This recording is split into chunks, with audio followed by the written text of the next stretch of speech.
The Appalachian Trail meanders its way almost 2,200 kilometres between Springer Mountain in Georgia and Mount Katahdin in Maine. For hikers, photographers, nature lovers and those who just seek out the tranquility such a place offers, it's a stunning and calming place to be. Now, given there are walkers on this trail at any given time, has also led to a code of conduct, as it were, amongst those hikers, be they walkers out for the day or through hikers, those who are walking the trail in its entirety in a concerted effort over a period of time. Now, one of these rules being that any other hiker that you see along the trail, you should at least offer them or ask them if they need any kind of assistance. Now, this could be them being escorted off the trail, access to a phone, food, any other help, and maybe even conveying a message to loved ones or family members who may be concerned of their well-being or indeed their whereabouts. But sadly, the trail had also been the scene for numerous murders and assaults on hikers over the years, with at least 9 known and documented murders having taken place.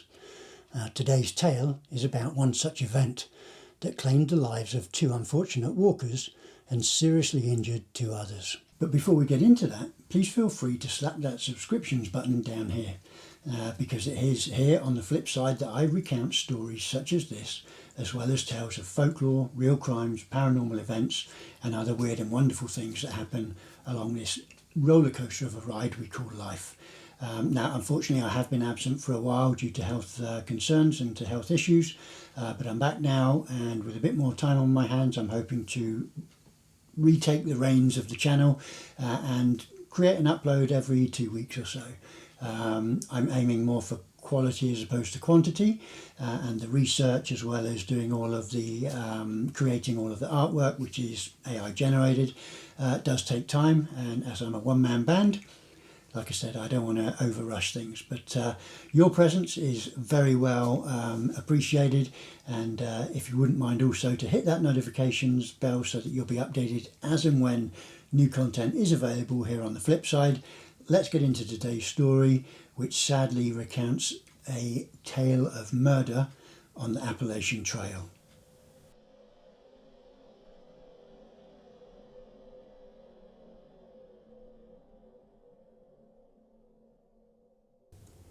May 19th, 1981. It was a stunning day spent nature watching and hiking the Appalachian Trail for young couple Laura Susu Ramsey and Robert Mountford Jr. Having enjoyed the nature of the trail and swam in some of the smaller rivers along the way, they turned their attention to planning for that evening's meal and setting their camp location.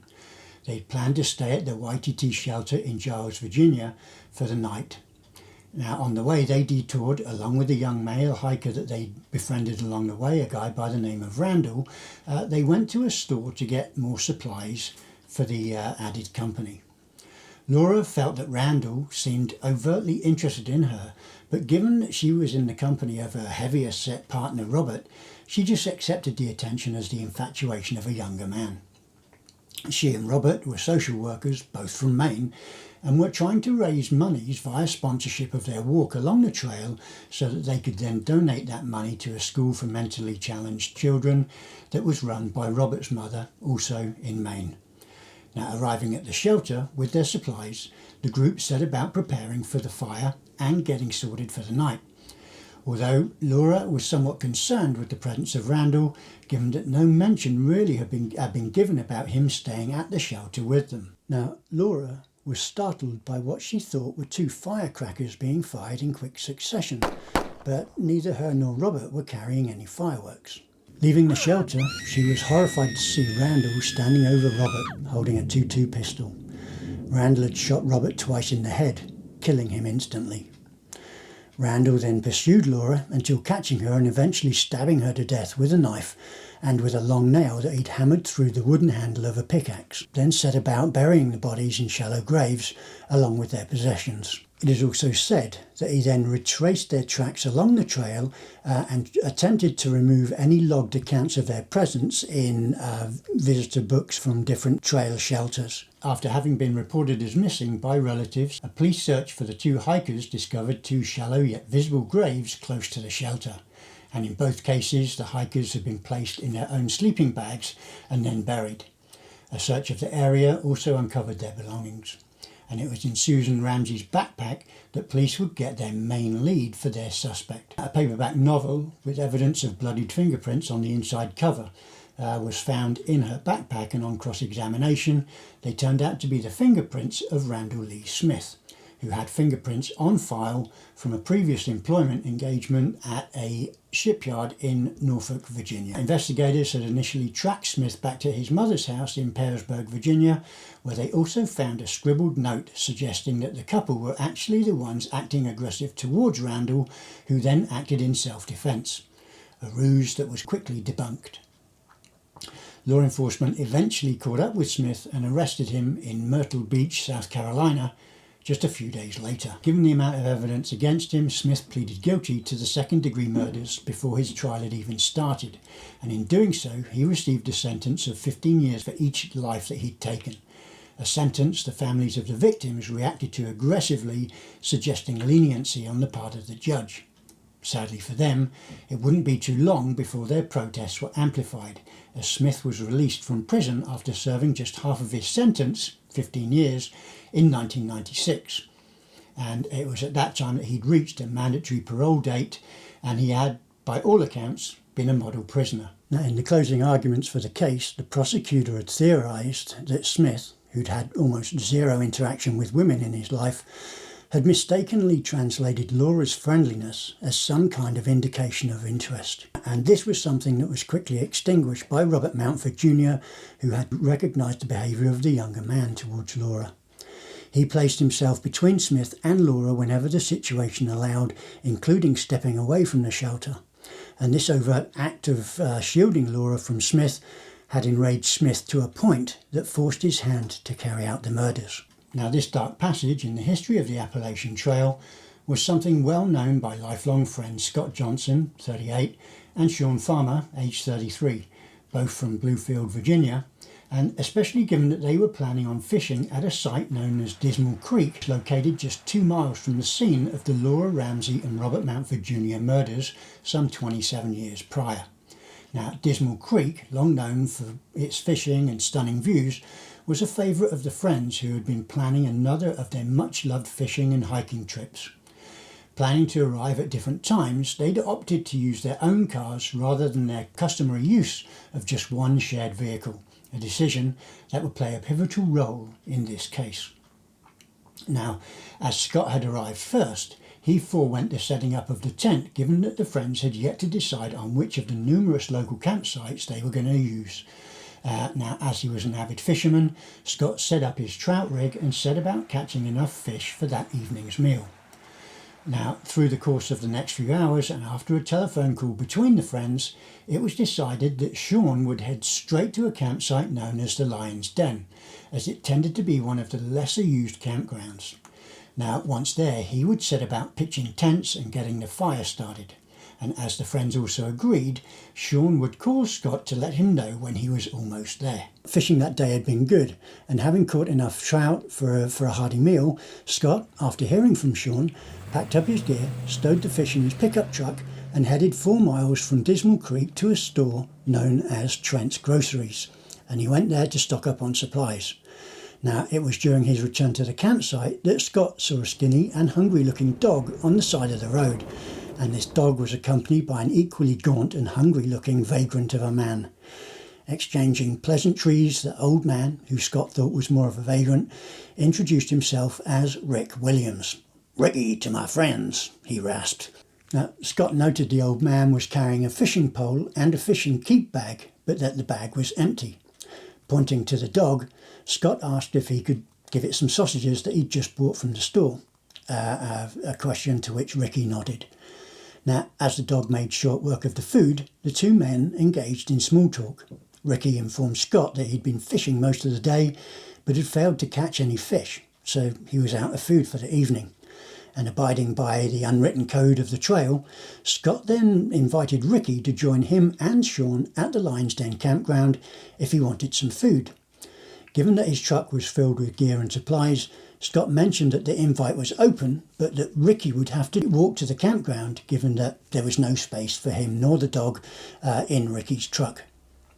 "Hey, there's plenty of food if you want it, but you'll have to make your own way there.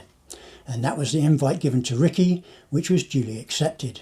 Now, as he pulled away from Ricky, Scott watched as the old man disappeared slowly in his side view mirror, but he couldn't help but feel a little bit uneasy. But he shrugged that off as he reached down, turned on the radio and cranked up the volume to listen to some of his favourite country music as he made his way back through the winding roads to the campsite.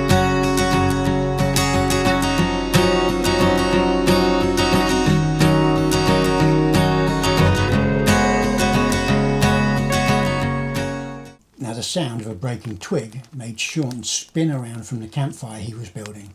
Sean Farmer was an imposing bear of a man. His sheer size was enough to surprise most people, and even more so the frail little Ricky as he stared up at this mountain of a man before him. And without saying a word, Sean slowly reached down and picked up a branch holding it club style and demanded to know who Ricky was and what he was doing in his campsite. Now, in a submissive, frightened tone, Ricky responded with, Hey, I'm sorry, I'm here at the invite of Scott.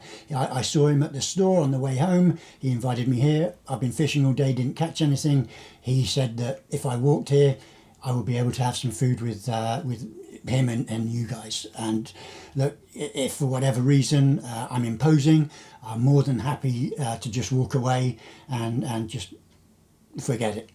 And with that, with the commotion, Scott heard this commotion. He looked up, looked around and shouted down to Sean, Hey Sean, sorry, my bad. I did meet Ricky on the road. I gave him the invite. I'm sorry, buddy, I didn't tell you. But he is welcome here, and let's just get this fish on the go and get some food down our necks and have a good old talk. To which Sean, although reluctantly put down his weapon of choice, Ricky approached the fire, took a seat that was indicated pretty much like a tree stump that Sean had indicated to him. With the chores underway, the two friends, Scott and Sean, shared a few beers and engaged in small talk with Ricky.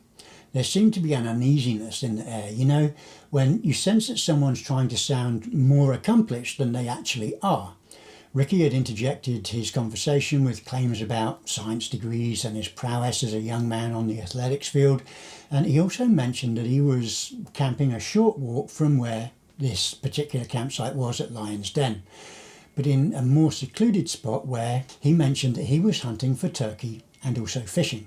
Now, both friends sensed that Ricky was somewhat embellishing his accomplishments, but hey, that's his choice.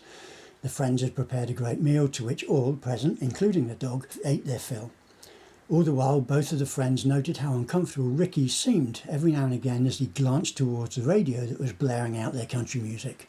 And as time wore on and the light started to fade, both Sean and Scott were expecting Ricky to head out at any time. But with the conversation now intermittent, it was during one of these prolonged and uneasy pauses that Ricky hastily stood up. He slapped his thigh as if to get the attention of the dog that was falling asleep by the campfire, and what happened next would forever and irreversibly change the course of the two friends' lives. The two friends exchanged a puzzled look as Ricky turned away from them and started heading away from the campsite without as much as a handshake, nor a thank you, nor a goodbye. But as he reached the limit of the light shed by the campfire, Ricky spun around on his heels and calmly raised in his right hand a .22 pistol that he'd been hiding in his trousers. And with that, he shot Sean Farmer in the side of his face. Now, Scott couldn't quite fathom out why his friend's face seemed to be fracturing in front of him, but as he heard the loud explosion of noise, he turned his attention towards Ricky, and just as he did so, a bullet struck him in the neck and opened up a massive wound. And at that point, he then ran. He got up and ran. Adrenaline took over, and as he was doing so, his goal was to try and get to the vehicles. Another bullet struck him in the back. Now, he'd planned to head towards the vehicles, but as he'd done so, he just carried on and stumbled into the woods and out of range of Ricky with his pistol. Ricky then calmly walked over to Sean, who by this time was laying on his back by the campfire, hands nursing his damaged face. He calmly raised the weapon and fired a second shot into the large guy at his feet at almost point-blank range, and this second bullet hit Sean square in the chest. Now, with Sean being such a big guy, he had a lot of tissue with which to absorb the shot, and with the strength that he never knew he had, he managed to actually get to his feet and run for his jeep. Now, he got there with the surprise of not being shot again. Now, he gunned the engine and left the campsite with wheels spinning, and as he did so and rounded a corner on the exit to the campsite, he saw Scott stumbling out of the forest. He then stopped to collect his buddy. The two were both badly wounded and needed help fast. Now, 4 miles down the road, Sammy and Pearl Miller, along with their 2 daughters, Sheila and Melissa, and their son Chris, were getting the house ready for the night. They just enjoyed a meal and were in the process of cleaning up, and they all jumped as a sudden, loud and frantic pounding on their front door startled them. It was so out of character for anyone being out this late in this neck of the woods. Now, as a precaution, Sammy went upstairs to look out of the window to see if he could see and look down to see who or what it was that was pounding on the door. Now, he couldn't quite make out who or what it was, but what he did notice was a vehicle that looked like a Jeep parked haphazardly on the road just by the pathway that led to their house. And on opening the front door, Pearl couldn't quite fathom out what she was looking at. A man with a frantic look on his face was screaming something about a vagrant with a gun, and all the time grasping at a gaping wound on his neck that was rhythmically pumping blood through his fingers and down his neck. Pearl could see that this man needed urgent medical aid and screamed to her kids to call 911 for both police and emergency, which they duly did. Now, as Pearl set about trying to help Scott with his neck wound, she noted another man stumbling towards her, a second, much larger guy. And this guy seemed to have like a red, wet t-shirt on and holding his face because he also looked to have a severe wound on his face. And that man, of course, was Sean. Now, in due course, the emergency services arrived and the paramedics took over from Pearl and administered first aid to both men. They were then both transported to a hospital in Roanoke. Now, with all the chatter on the radio, a state trooper had heard that the initial incident occurred at Dismal Creek, so he headed that way in the hope that he could either locate or track down the third person involved in the matter, this one Ricky Williams. Now, with first-hand knowledge of the area, the state trooper sped through the roads with lights ablaze, but he didn't turn on his siren because he didn't want to alert Ricky of his presence. Now, Ricky hadn't bothered chasing neither Scott nor Sean. Instead, he had opted to stay at the campsite to see if there's anything from their belongings that he could steal, after which he would then make off with Scott's truck, which still had the keys in the ignition. As he floored the gas, he sped out of the campgrounds, but noted that there was a lot of light heading his way, and it was indeed the headlights of the oncoming vehicle of the state trooper. And as the two almost met on a bend just outside of the campsite, they almost collided. The state trooper managed to throw the anchors on and miss the car in which Ricky was driving. Ricky had also stopped, and the state trooper then said something really strange happened. Ricky, it seemed, engaged reverse gear on the truck and reversed back a bit, and then put the truck in first gear and just slammed his foot down and intentionally drove off of the steep embankment that went down into the forest, after which the vehicle started rolling very, very dramatically, coming to rest with a big thud against a big tree. And once they'd eventually then gotten to the vehicle and extracted Ricky, such were his injuries that he had to be airlifted to a hospital in Roanoke. After being released to deputies on May 9th, 2008, he was placed in the New River Valley Regional Jail in Dublin. He only spent one night in that facility, as the following morning he was found alive but unresponsive in his cell. He was then moved to the Pulaski County Hospital, where on May 10th, at 6 o'clock in the evening, he was pronounced dead after succumbing to internal injuries sustained when he crashed Scott's car during his escape attempt from Dismal Creek. Further investigations in the follow-up to the shooting of the two men would uncover the huge twist that is sure to come in this case. Ricky had told Scott in their initial meeting that he had camped just a short distance from the Lion's Den campsite where the shooting had happened. Police took that information and set about a massive search of the area looking for a campsite or a hut where Ricky could have been staying, and it didn't take them long to find what they were looking for. An untidy and dishevelled campsite was found deep within the forests close to Dismal Creek, just a few hundred yards from where Scott and Sean were intending to camp. When police entered the tent, they found a collection of 30 or so knives, some favoured by hunters, others by fishermen, and others intended as kitchenware. More eerily, they found piles of clothing, piles of men's clothing, of what were clearly children's clothing, and of course female clothing, including intimate items such as underwear and lingerie. Now, strewn with the clothes were a number of maps highlighting areas along the Appalachian Trail, and one large map in particular that had numerous spots circled along the entirety of the trail.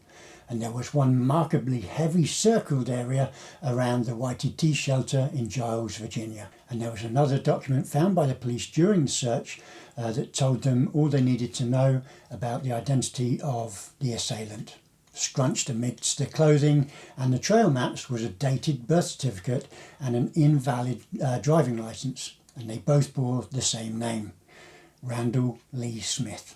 Now, it soon transpired that Ricky Williams was in fact Randall Lee Smith, the very same Randall Lee Smith who had killed the two young hikers some 27 years prior and who had been living in the woods of the Appalachian Trail for the past 2 years.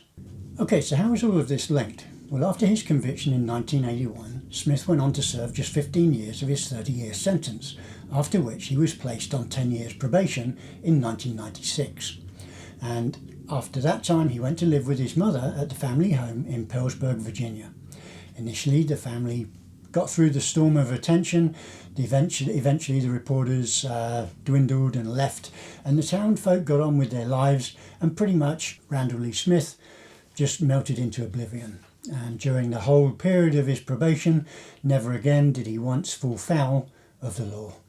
But it was in 2006, once his probation was done, that he decided to leave the family home, and neither his mother nor their abode would ever see him again. It seemed by now that Smith had become the misanthrope that he had been born to become. Preferring the company of nature over society, he shrank further and further away from any contact with humans. He would fish for his food and scavenge what he could from other hikers along the trail. Now, if nothing, it was just a sad fate that allowed his path to cross that of Scott and Sean on that fateful day.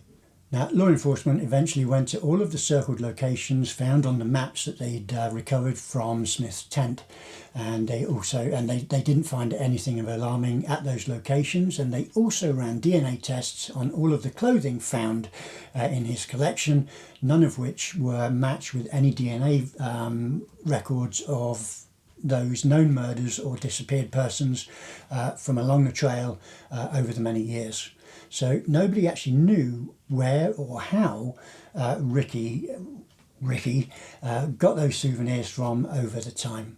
And eventually it was surmised that Smith was indeed suffering from severe mental health issues to a point where he saw the Appalachian Trail as his home, and any hikers and campers that he met along the way, he considered them to be interlopers, to be invaders of his home.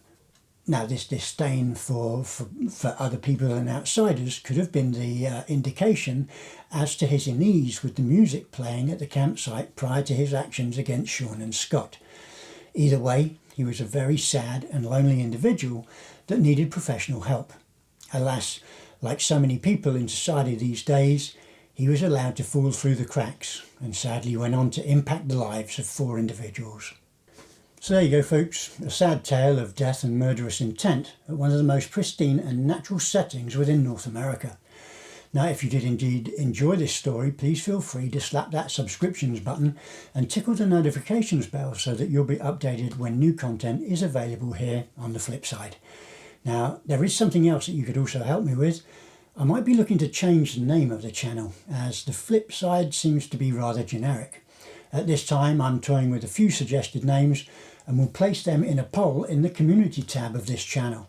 And if anyone would like to vote for their favourites, that would be awesome, or indeed submit any ideas of your own. I'd love to hear what you'd think. So all that remains for me now is to wish you all the best. Please do stay happy, stay safe, stay sane, and above all, stay healthy, and I'll catch you again in a couple of weeks for another tale.